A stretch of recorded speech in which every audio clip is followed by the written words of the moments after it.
తిరుమల నుంచే రాష్ట్రంలో ప్రక్షాళన మొదలు పెడతానని ముఖ్యమంత్రి నారా చంద్రబాబు నాయుడు అన్నారు. తిరుమలలో గోవిందనామ నినాదాలు తప్ప మరేమీ వినపడకుండా చేస్తానని, పవిత్రమైన తిరుమలను అపవిత్రం చేయడం సరికాదన్నారు.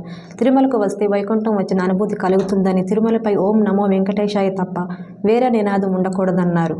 గత 5 ఏళ్లలో తిరుమల అధ్వానంగా మార్చరాదని ఆయన అన్నారు.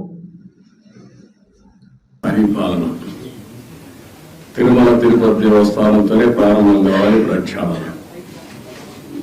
ప్రసాద నీటి లేకపోతే పరిశుభ్రత అన్నిటికీ తిరోధకాలు చేశారు. తిరుమల ఒక పవిత్రమైన దివ్యక్షేత్రం.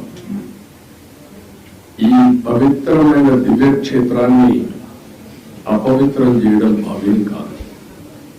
తెల్లవారుజామున 3 గంటలకు సుప్రభాత దర్శనానికి వస్తే వైకుంఠం అంటే మనకు తెలియదు.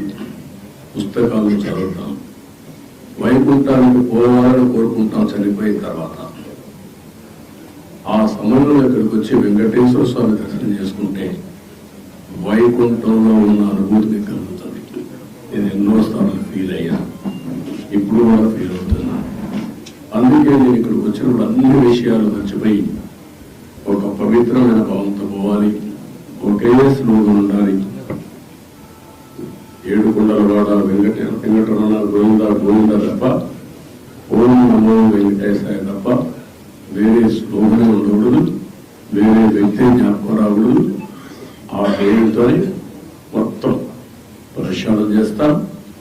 మళ్ళీ భారతదేశం కాకుండా ప్రపంచం మొత్తం అభినందించే విధంగా ఈ టీవీని తీర్చిదిద్దామని తెలియజేసుకుంటూ